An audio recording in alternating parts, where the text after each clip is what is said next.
Muy buenas tardes.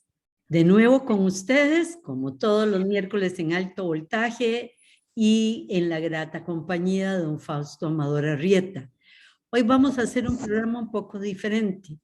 Europa es el centro de la atención de todo lo que está pasando. La guerra en Ucrania nos está y nos va a afectar al mundo entero y a la geopolítica. Y hay otros elementos, además de la guerra en Ucrania, que hay que analizar a profundidad. Las elecciones en Francia y el papel que podría jugar Macron en todo este conflicto, que es el que se perfilaría como líder en Europa, o debería perfilarse como el líder europeo, y el triunfo de Sinn Féin en Irlanda del Norte, lo que hace un cambio realmente importante al interno de Inglaterra y también de Europa. Bueno, con todos estos elementos, bienvenido Fausto. Después de un descanso en política, analizando política nacional, volvemos a los temas que más que tanto nos interesan, no que más, como es la geopolítica internacional. Y hoy en Europa. Hola Mimi. Hola Mimi, mucho gusto estar de nuevo aquí con vos. Me resulta realmente agradable este intercambio, sabiendo que la fidelidad de los que te escuchan y me escuchan en este caso es algo muy estimulante, digamos. Efectivamente, en Europa en estos momentos hay tres grandes rubros, ¿verdad? Y esos son los que acabas de mencionar vos.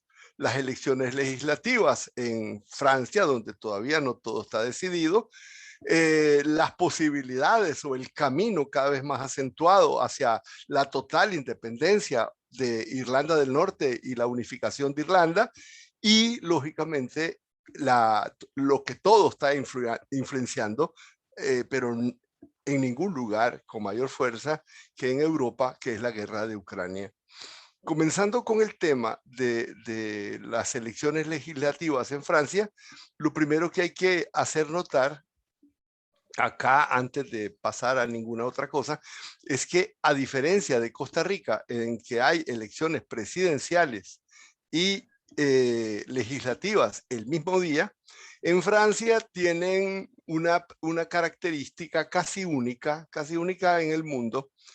No he logrado ver en qué otros lugares, pero es de una gran sabiduría, y es que primero deciden quién va a ser el presidente, y luego 2 meses después casi deciden cuál va a ser su cuerpo legislativo.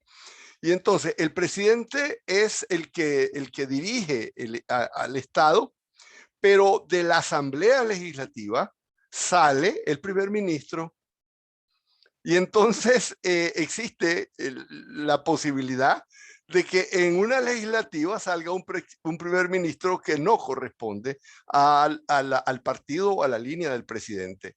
Pero en todo caso, lo que tiene de sabio esta decisión es que le permite al presidente, ya que en Francia, como en Costa Rica, hay 2 turnos de elecciones, le permite al presidente recomponer su mayoría en las legislativas. Y entonces eso pasó en Francia, que ahora ganó Macron ampliamente, pero ahora estamos frente a las elecciones legislativas. Y es interesante lo que ocurrió. Prácticamente se puede decir que Francia, entre los 2 momentos, se produjo una inmensa revolución política. Cambiaron todos los escenarios. Incluso Macron cambió el nombre de su partido, que ya no se llama la República en Marcha, sino que se llama Renacimiento. Y su visión es precisamente eso, recomenzar de una forma completamente diferente.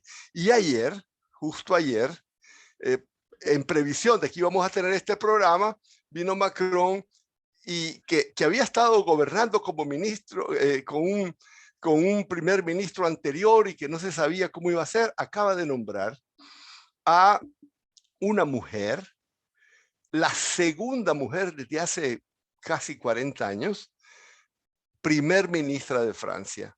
Eligió a Elisabeth Borne. Es interesante, vamos a hablar dentro de un momentito sobre eso, pero bueno, esa es la primera. Macron elige a una primer ministra justo antes de las elecciones legislativas.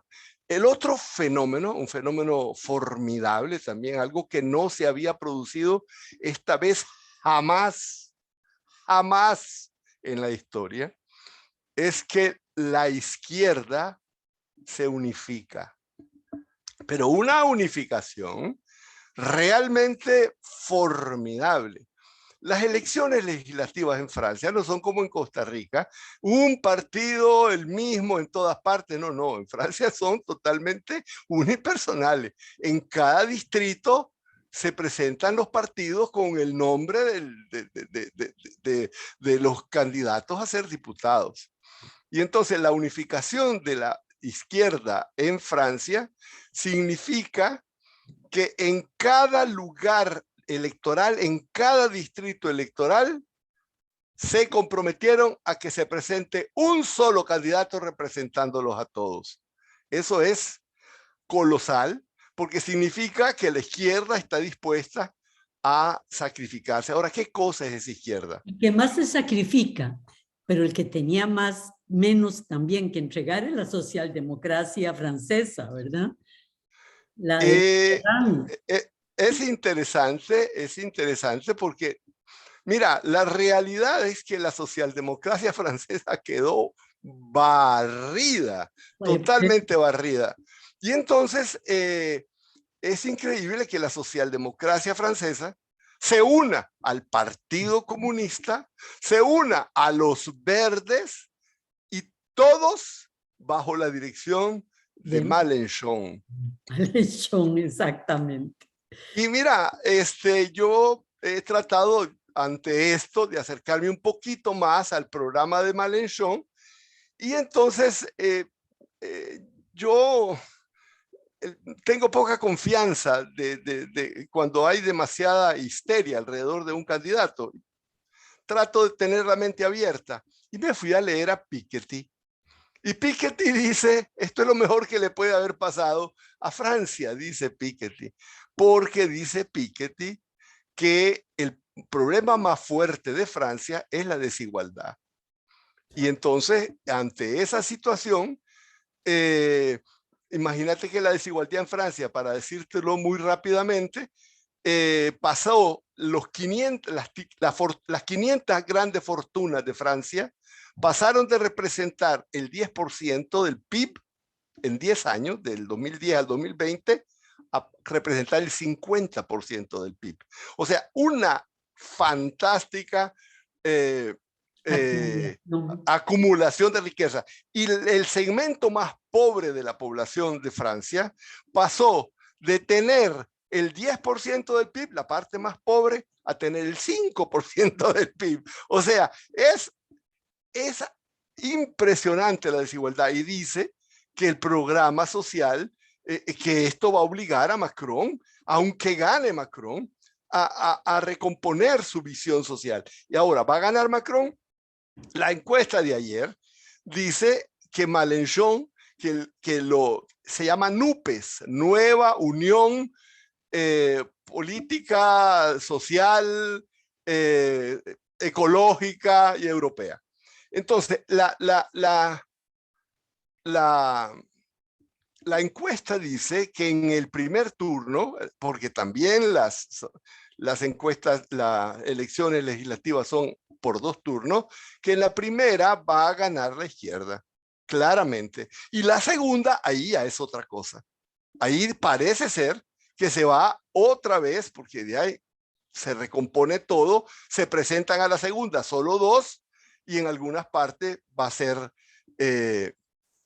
Macron el que va a ganar. Pero aún así se prevé que Macron pierda más de 30 posiciones en la asamblea y que la izquierda gane más de 80 sillas en la asamblea. Eso va a crear una relación de fuerza muy fuerte. Ahora, rápidamente, la señora que ganó, que fue nombrada primer ministra, la gente le dice navaja suiza,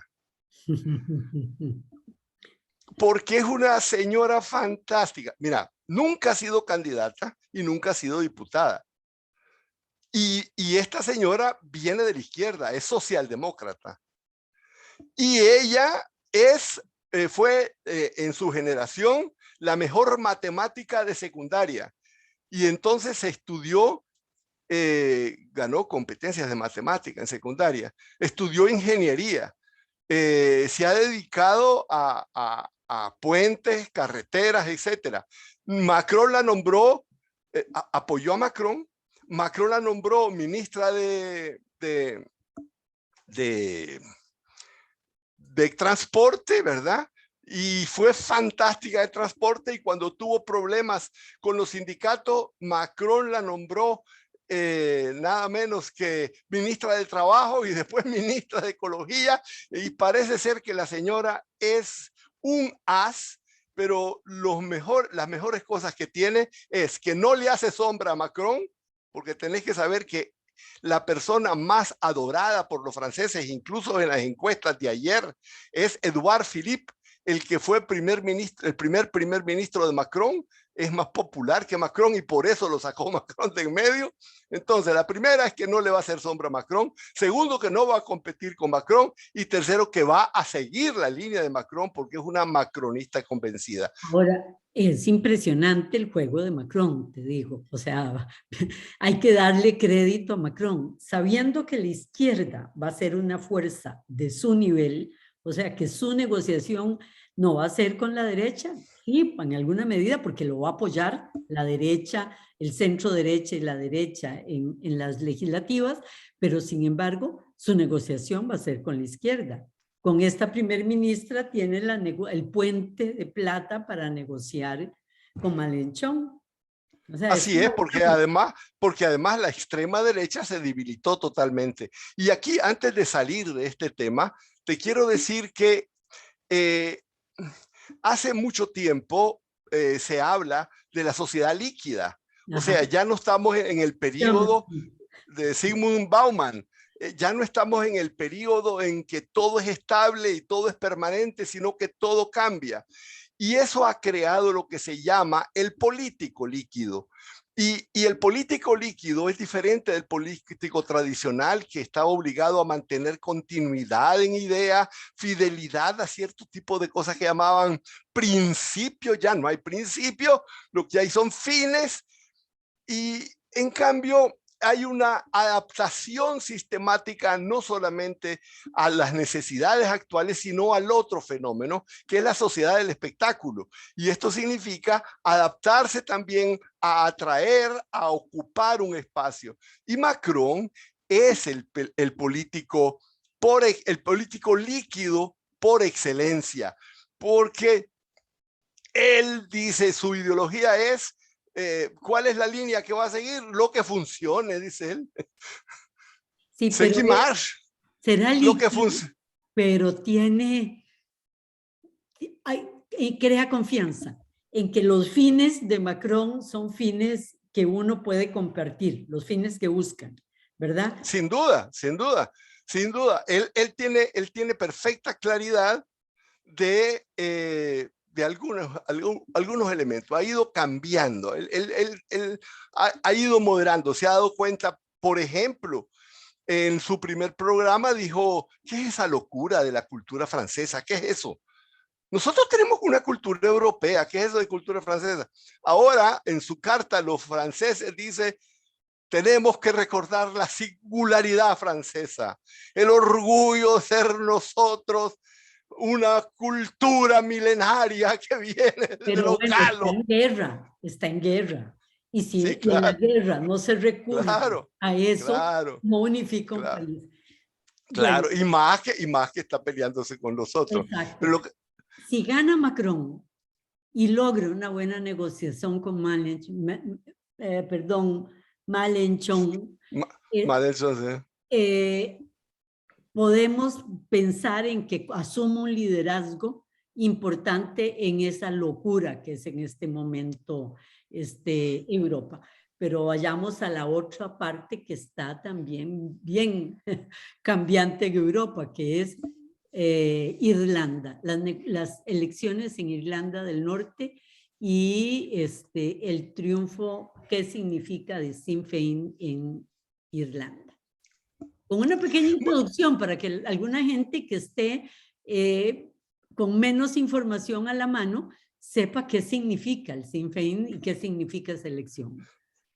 Bueno, el Sinn Féin es un partido, es el partido de la unificación de Irlanda, es el partido de la independencia de Irlanda. Fue fundado en 1905 y retomó la lucha primero que todo por la independencia de Irlanda.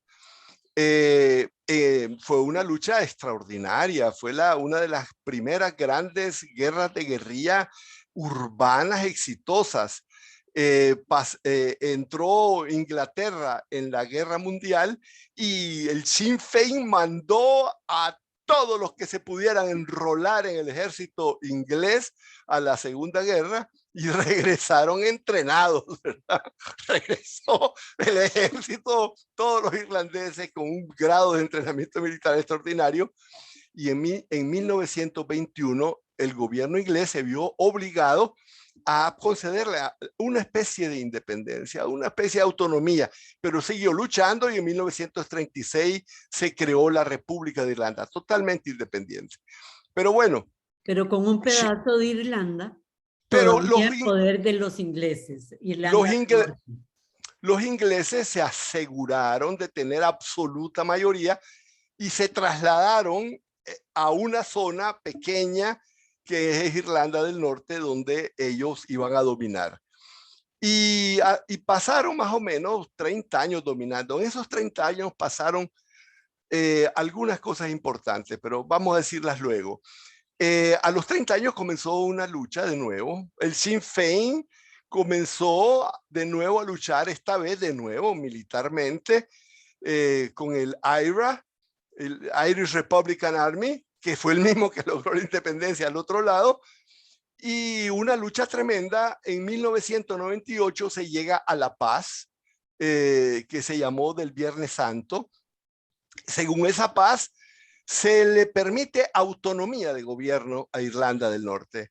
Autonomía de gobierno, y se concede que el partido que no gane las elecciones sea primer ministro adjunto, y el que gane, primer ministro. Y claro, ahí está el partido unionista, que es el partido inglés, unionista, se llama por unión con Inglaterra, y está el partido Sinn Féin, y va ganando sistemáticamente, hasta que en esta ocasión, después del Brexit, porque toda Irlanda, protestantes y católicos, estaban a favor contra el Brexit y a favor de Europa, llega a dirigir el Sinn Féin una mujer extraordinaria, McConnell, que entiende que lo que unifica a los irlandeses es sobre todo el nivel de vida, y hace una campaña en donde saca del papel la unificación con Irlanda y la independencia y centra su lucha por mejorar los niveles de vida de los de Irlanda del Norte, que habían perdido mucho, y gana las elecciones. Pero acá venía a decirte lo importante que había ocurrido. Cuando se separa, Irlanda se independiza. A partir de que se independiza, mira, Irlanda pasó, Mimi, de ser el país más atrasado de Europa, del que salían más emigrantes a los Estados Unidos. Se pueden ver todas las películas sobre el tema de New York. Pasó a convertirse en el país más rico de Europa per cápita, el segundo en desarrollo humano, y el primero, el segundo después de Finlandia, pero sí de la Unión Europea, porque Finlandia no está, en las pruebas PISA. O sea, una revolución extraordinaria en nivel de vida. Y cuando llegó la crisis del 2008, fue el primer país que salió de la crisis del 2008. Entonces, el ejemplo de lo que se puede hacer siendo independiente. Mientras Irlanda del Norte se empobrecía, la República de Irlanda avanzaba. Y claro, una de las condiciones que existían para el pacto o la paz del Viernes Santo era que no existiera ninguna frontera entre Irlanda del Norte e Irlanda del Sur y la República de Irlanda. Cosa que no era ningún problema porque en ese momento los dos estaban en la Unión Europea, que no tiene fronteras entre ellas, entonces no pasa nada. Pero cuando se produce el Brexit, entonces aparece que las mercancías que van de la República de Irlanda a Irlanda del Norte hay que inspeccionarla. Y entonces eso va contra las condiciones de paz del de Viernes Negro, y eso hace que se arriesgue otra vez la guerra. Y entonces llegan a un arreglo con Europa que dicen que está bien, no se van a inspeccionar las mercancías que vayan de la República de Irlanda a Irlanda del Norte, pero las que vayan de Irlanda del Norte a Inglaterra las van a inspeccionar en el mar, o sea, la frontera la van a poner en el mar, o sea, un relajo, te puedes imaginar la frontera en mitad del Se océano. ha armado, como decís vos, un relajo, un despelote administrativo del tamaño de la catedral en el manejo de, incluso de productos ingleses que van para Irlanda del Norte y que tienen que pasar frontera y son dentro del mismo país. O sea, se crearon realmente... No, pero ahí está otra cosa. Entre Inglaterra e Irlanda del Norte no inspeccionan y tampoco pueden inspeccionar porque no hay frontera con la República de Irlanda. Al revés, lo que viene de la República de Irlanda pasa a Irlanda del Norte y no se inspecciona. Pero esa misma mercadería, cuando va a Inglaterra, en mitad del mar tienen que revisarla. O sea, es inimaginable. Pero bueno, eso nos crea la situación de que es perfectamente posible el gobierno, el partido de la unificación de Irlanda, de la independencia de Irlanda, gana unas elecciones, se convierte en el partido más poderoso, no está pidiendo la reunificación, no está pidiendo un referéndum, está consolidándose como fuerza dirigente, con una mujer extraordinariamente inteligente que no participó en la guerra de la independencia, que entró al Sinn Féin en 1998 cuando tenía 21 años. O sea que es una muchacha, es de la generación nueva. Y entonces, y además es adorada, ¿verdad? La quieren católicos y protestantes por igual. Y es interesante porque de nuevo es una mujer, a mí me encanta eso, pero también una mujer es la que está dirigiendo Escocia, recordémonos. Y Escocia diciendo que si sigue haciendo pushing, Inglaterra va a pedir la independencia de Escocia, amenazado. Y ya es el partido dirigente en Escocia. Entonces, dos mujeres, porque no está tocando el tema de la independencia, pero está cometiendo un nuevo error desde mi perspectiva en el tema en que estamos hablando. Boris, el primer ministro Johnson. de Inglaterra, Boris Johnson, es que iba a decir Boris Yeltsin y me sonó muy anacrónico. Boris Johnson, haciéndolo, provocando que se cambie el tratado en la Unión Europea que tienen con el tema de la frontera en Irlanda del Norte. Los europeos, por supuesto, están furiosos, pero además puede traerle complicaciones internas con o ser la excusa que se use en algún momento para brincar hacia la independencia de Irlanda del Norte. Está haciendo un juego muy arriesgado. No, absurdo, imposible. Está haciendo una cosa imposible. Mira, la cosa administrativa es tan enredada que hace rato está diciendo que quiere poner ahí una frontera, pero lo actualiza exactamente cuando gana Sinn Féin. Y entonces lo actualiza en un momento en que esa decisión es explosiva. Es ¿verdad? explosiva. Yo me pasé en la noche pensando detrás de qué anda Boris Johnson. Claro que es un problema de política interna en Inglaterra, no en Irlanda ni en Escocia, como cuando Nicaragua utiliza a Costa Rica para resolver un problema interno de elecciones, ¿verdad? Algunos analistas dicen eso. Johnson está tocando este tema porque lo necesita para unificar internamente a Inglaterra en el tema. Pero se le olvida que tiene Escocia e Irlanda en un juego de poder muy complicado. Y es que lo que tiene que unificar, y el problema de Johnson no es unificar Inglaterra, es unificar el Partido Conservador que está fúrico con él, que están a punto de echarlo.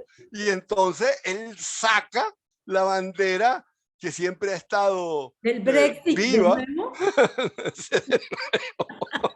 Pero es otro momento, hay una guerra en Europa, hay Así unas elecciones en Escocia y en Irlanda que están muy en contra de ellos. No creo que el Partido Conservador o todo el Partido Conservador caiga en esa, en esa, en esa propuesta de Boris Johnson. O sea, en todo caso, es muy raro, se ha sostenido no, ahí, se ha él, sostenido en el poder. digamos, es que él es el gran distractor.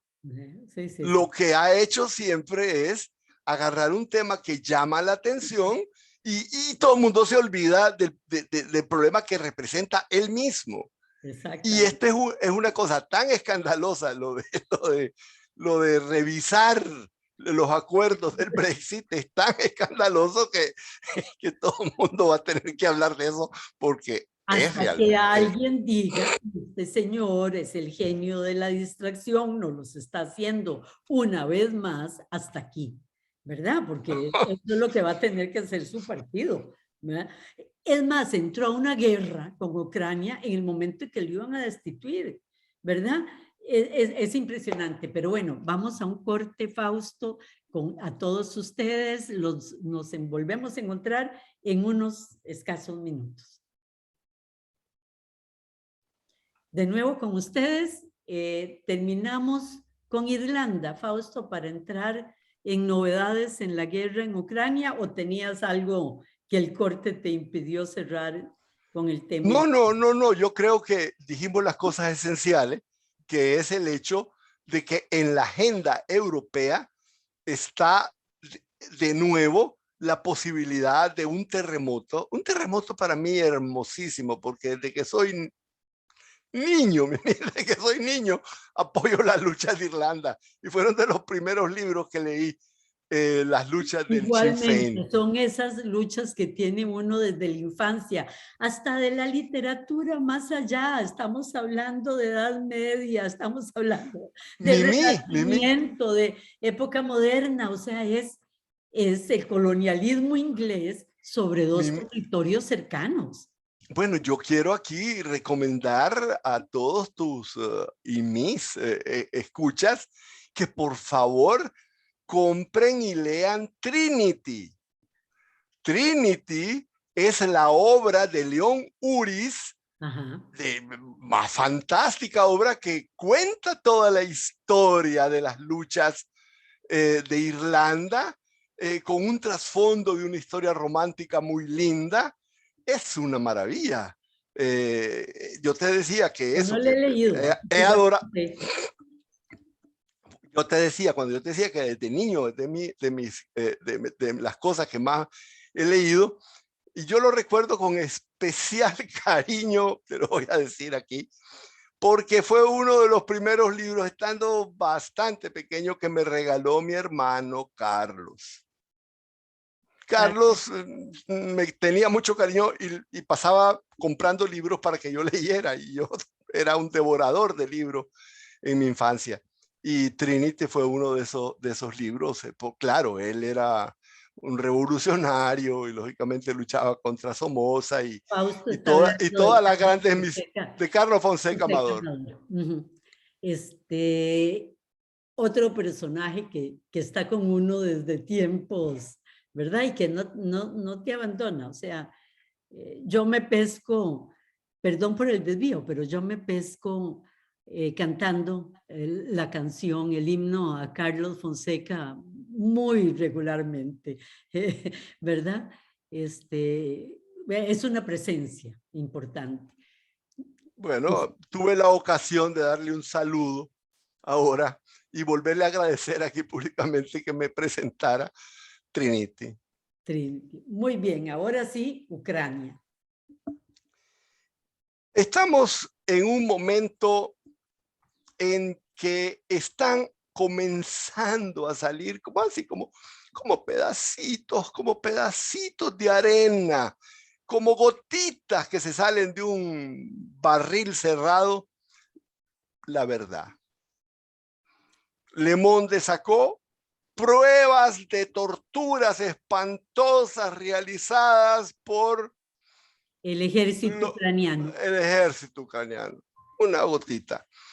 Claramente se está hablando ya de la extrema derecha nazi. Ya se dice prácticamente con la palabra de la gente de Azov que estaba en Mariupol. Ya se habla del New peso York que... Times señaló algo, Sí, sí, ¿verdad? En sí, esta sí. línea. Exactamente. Entonces, la primera cosa que sale es que claramente había fuerzas, nosotros lo dijimos desde el comienzo, de supremacismo blanco y de nazis realmente en el gobierno de Ucrania. Lo segundo es que está saliendo que han estado en el gabinete de Zelensky. Lo tercero que está comenzando a aparecer es que Zelensky fue el hombre presentado por un magnate bastante terrible, dueño de los canales de televisión en, en Irlanda. En Ucrania. Viste que yo estoy igual que vos. Hermanados, hermanados en la nieve que cae sobre nuestro cabello. Entonces, están saliendo cosas. Otra cosa que cada vez está más clara es que, como vos decías, ¿verdad? Vos decías, dichosamente, lo sacamos de nuevo, dichosamente ya están llegando a un acuerdo de paz. Yo tenía cuidado, Mimi. No, no. Ahora está claro que ya habían llegado en Turquía todos los elementos de la paz y enviados de los Estados Unidos llegaron a decirle a Zelensky, no señor, mire, nosotros le damos las armas que quiera, nosotros estamos dispuestos a apoyarlos, no para que llegue a un acuerdo de paz, sino para que derrote a Rusia. Hay Y figuras eso... importantes en el mundo, además, que han ido señalándolos. Desde Mujica en Uruguay, por ejemplo, que se lo dijo a Europa, del Papa Francisco, de una serie de personalidades que también están señalando que la verdad fue lo primero que murió, ¿verdad? Al estallar esa guerra. Y eso Sí, que estás dice, diciendo es... el Papa abiertamente dijo, hubo una entrevista con el Papa en el Corriere della Sera y el Corriere della Sera le dijo, su santidad, ¿usted está de acuerdo en que se deba armar a Ucrania, ayudarle con armas a Ucrania para defenderse frente a Rusia? Y el Papa dijo, mire, les voy a decir la verdad, no sé, no sé, no es una pregunta sencilla, porque no se trata solamente de defender a alguien agredido, sino de una agenda que está mucho más allá. Yo no sé si las armas llegan a ayudarlo o llegan buscando sus propios propósitos. Y entonces le añadió, muchas veces, dijo el Papa, quienes llegan diciendo que van a ayudarte con las armas, lo que llegan es a oprimirte. Yo no estoy seguro de lo que está pasando. Yo creo que tenemos que ver los peligros que están de por medio. O sea, el Papa... Y añadió, Rusia, no en esa entrevista, sino en otro momento, Rusia está dispuesta a la paz. Incluso el 9 de mayo podríamos tener noticias, ¿verdad? Y yo esperaba que algo pasara. Obviamente, de nuevo, no le permitieron a Ucrania firmar la paz con, con Rusia, ¿verdad? Y Los mientras incidentes tanto, de la guerra Ucrania se destruye. se Y te destruyeron. digo que la vez pasada que hablamos de Ucrania, habíamos dicho que se perfilaba, te decía yo, la realización de la nueva estrategia de Ucrania, que es unificar el Donbass con Crimea. ¿Te recordás? ¿Sabes dónde está Mariupol? Te decía yo, está en medio. Bueno, eso se consolidó. Ayer salieron prisioneros, respetados, con total integridad física, eh, ya como prisioneros rusos, los últimos nazis que estaban, porque eran nazis, Mimi, Con no, la no puedo decir. esvástica, yo leía un médico francés que estaba haciendo voluntariado, que pelean con la esvástica, Ah, que no, no, y incluso no, utilizan la esvástica y todo, o sea, a la hora de pelear. Mimi, le raya la esvástica a los enemigos muertos con un cuchillo. Y eso salió retratado en el Times, en el New York Times. O Por sea, eso no estoy decía que hasta diciendo el cosas. Times ya está diciendo, ¿verdad? Esas Ok. verdades. Bueno, bueno, ahora vamos a lo que pasa. ¿Cuáles son las salidas posibles? Y ya todo el mundo está hablando de las tres salidas posibles de esta guerra. Una guerra prolongada y larga que despedace a Ucrania y que en la que Rusia pasa de la posición difícil ofensiva a la posición fácil defensiva. Consolida el territorio y puede quedarse ahí lo que sea, y entonces Ucrania debería asumir, en ese caso, la difícil tarea de ser ella la que ataca. Ante esto, existe la posibilidad también de que se llegue a un acuerdo de paz. Pero ese acuerdo de paz ya está claro, y lo han dicho abiertamente, que no van a aceptar cualquier acuerdo de paz.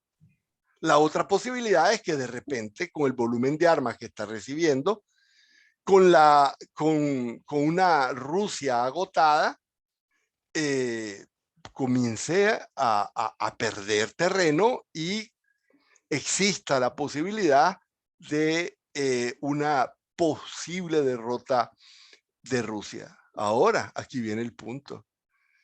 Los mejores pensadores, los mejores analistas, y yo te meto aquí gente de derecha como Rudat, o gente totalmente neutra como Sachs, que acaba de sacar un artículo muy bueno en La Nación, los dicen que lo más peligroso que puede ocurrir es colocar a Rusia contra la pared.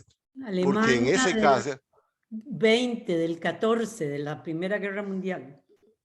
exactamente, y entonces la posibilidad de que la cosa salga más es muy grave.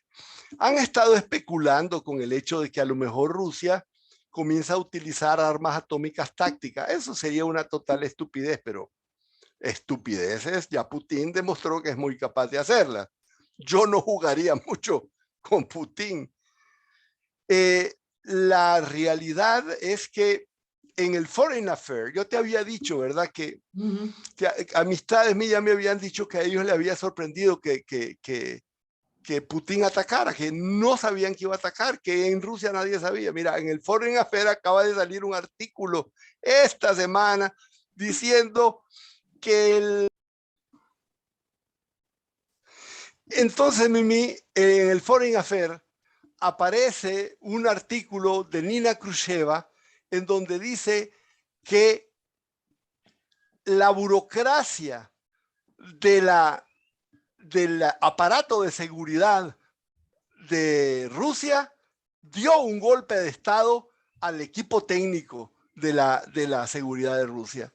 De forma que en estos momentos son los burócratas de las agencias de seguridad los que están controlando el poder en la Organización de Seguridad de Rusia. Eso lo hace tremendamente peligroso para Putin porque tiene que confiar en burócratas y no en las cuestiones de seguridad regulares. Y yo te doy rápidamente un ejemplo de la estupidez que eso puede significar. Stalin había hecho exactamente eso. ¿Y qué es lo que pasaba? Que los informes de inteligencia que le llegaban eran filtrados por los burócratas. Y como los burócratas le decían a Stalin lo que Stalin quería escuchar, cuando llegó el informe de varios lugares, de Japón, del famoso grupo de Draper, de la Orquesta Roja, que así le llamaban porque eran los telegrafistas espías soviéticos en Europa, le dicen, van a atacar la Unión Soviética. Hitler va a atacar la Unión Soviética. Los burócratas reciben y dicen, ay no, si el hombre dice que eso no es posible, no van a atacar. Y no se lo dieron, y no se lo dieron. Ahora se culpa a Stalin que no quiso escuchar. Y cuando cae la Unión Soviética se revela que son informes que no es que sea pobre el desgraciado Stalin, pero que no los había ni siquiera podido apreciar porque los burócratas lo habían filtrado. Entonces, la burocracia no le dice al jefe lo que no quiere oír, y eso sí es muy peligroso. Pero bueno, volviendo a Ucrania, lo que está ocurriendo en estos momentos es que existe una recomposición de la estrategia militar y al mismo tiempo una recomposición de los fines estratégicos que está teniendo los Estados Unidos. Ya prácticamente Biden está aclarando que se trata de un movimiento geopolítico. Y la inclusión de Suecia y Finlandia en la OTAN, qué barbaridad. Pensar que acorralar a Rusia por todos lados cuando tiene armas atómicas le va a dar seguridad al mundo. Eso es realmente escandaloso. Si nosotros leemos el editorial de La Nación de hoy, ¿verdad? Martes, bueno, porque cuando no sé, 17 de mayo, ahí aparece con claridad cómo aplaude, es el editorialista de La Nación, aplaude que Finlandia y Suecia se unan a la OTAN y dice que eso va a crear una Europa más segura. O sea, la seguridad europea puesta en manos de acorralar a Rusia. Eso es tan peligroso de mí. Y eso es lo que puede ocurrir. Y al mismo tiempo, Biden prepara en estos mismos momentos su viaje a Asia para consolidar el segundo movimiento de su consolidación estratégica, que es comenzar a acorralar a China. Comenzar a hacer una alianza, un bloqueo, una especie de muralla en el mar frente a China.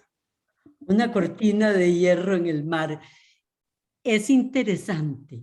Perdón porque hay algo menor en medio de esto, pero no es tan menor. Por eso lo traigo a colación. La Cumbre de las Américas. Biden convoca una Cumbre de las Américas en Estados Unidos, en New Orleans, ¿verdad? Nueva Orleans.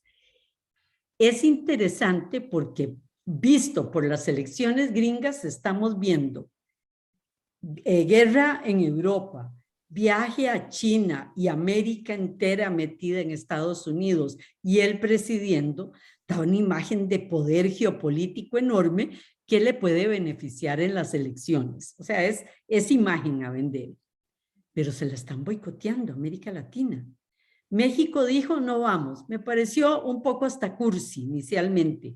Bolivia se le puso a la par, pero ya no es un problema de un cierto manejo de izquierda trasnochada. El Caribe entero dijo que no iba.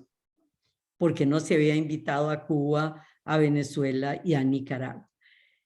Si se le cae la cumbre para las Américas, es un golpe de imagen muy fuerte para Biden. No se le va a caer porque ya van a apretar de alguna manera, pero significa que los países también están siguiendo este juego geopolítico y no quieren ser parte de esa guerra fría que nos va a hundir como América Latina, sobre todo a nosotros y a África. Mira, Mimi, y si nosotros aquí tenemos que volver a lo que estábamos hablando, es decir, Ucrania.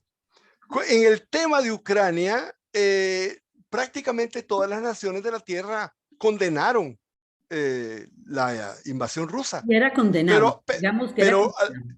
Por supuesto, pero además de condenable, era condenable porque es una barbaridad y además por estúpida.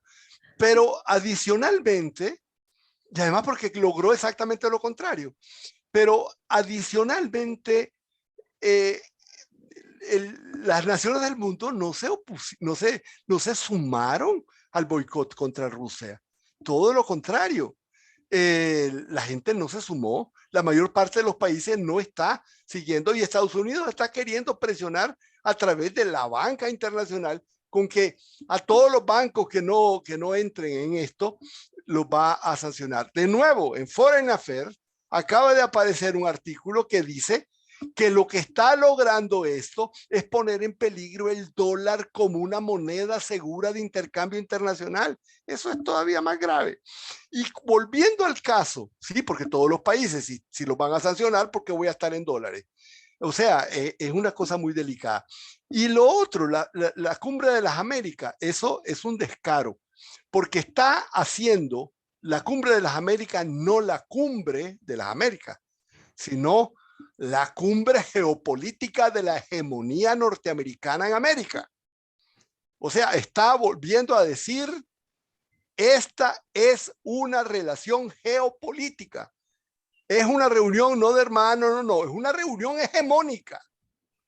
Y es a esa hegemonía a la que ya los países de América Latina no están dispuestos a seguir. Es decir, incluso, y para el propio Partido Republicano, se está poniendo nervioso. No está siendo totalmente unánime.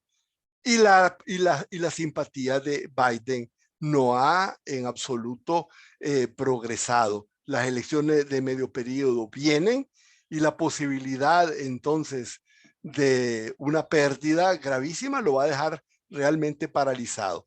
Pero bueno, por lo menos logró una salvajada. Él propuso darle a Ucrania 35.000 millones de dólares en ayuda militar. Esa ayuda, 35.000 millones de dólares, no es que le va a mandar un helicóptero para que tire esos billetes encima de Ucrania, no, esos 35.000 millones van a salir del Tesoro de los Estados Unidos a las fábricas de la industria bélica norteamericana. Es un impulso al crecimiento de la industria bélica norteamericana. Pero bueno, él propuso 35.000 millones y el Senado le dio 40.000 millones, el equivalente a 2 años de guerra en Afganistán. Y es apenas comenzando.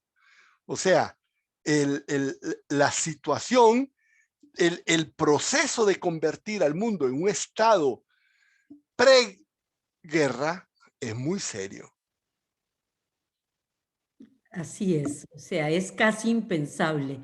Después de una década más, casi 2 décadas de Pax, Pax Romana no, pero Pax Europa. Pax Americana, decían. Pax Americana es el mismo Estados Unidos, no los contrarios, los que está terminando con eso. ¿Verdad? Porque generalmente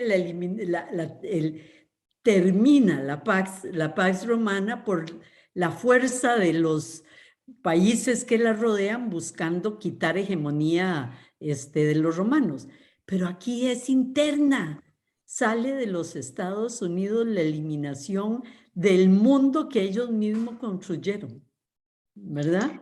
Buscando volver a la sensación de pérdida de hegemonía económica los lleva a decir, si todavía tenemos la hegemonía militar, utilicemos la hegemonía militar para detener el crecimiento de China. Muy bien, Fausto, nos queda pendiente muchos programas sobre estos temas. 2 minutos para un cierre. Estamos en un momento crítico de la historia cuando, sin importar las ideologías, sin importar los credos, solo debería unificar el alma humana la lucha por la paz. Y esa lucha por la paz no tiene grandes protagonistas. Son voces aisladas que están mostrando el peligro que en estos momentos está representando la guerra. Estamos ante una traición humanista, una tremenda traición humanista. Ya se verificó esta traición humanista, Mimi. En 1914, después de siglos, bueno, no siglos, pero por lo menos 50 años de estar diciendo que no van a apoyar la guerra y que van a estar por la paz, cuando comienzan los primeros enfrentamientos o las primeras amenazas bélicas, la socialdemocracia en Alemania apoya la guerra. Nosotros estamos aquí frente a la traición que significaría que no defendamos la paz en estos momentos. Muchas gracias, Fausto. Y me lo dijiste con anterioridad, y ya no hay tiempo, pero solo quería decir esto. En otra época habría multitudes en las calles pidiendo la paz de jóvenes. Nos vemos con ustedes el próximo miércoles. Muchas gracias y buenas tardes. Buenas tardes, Mimi. Muchas gracias. Fue muy lindo.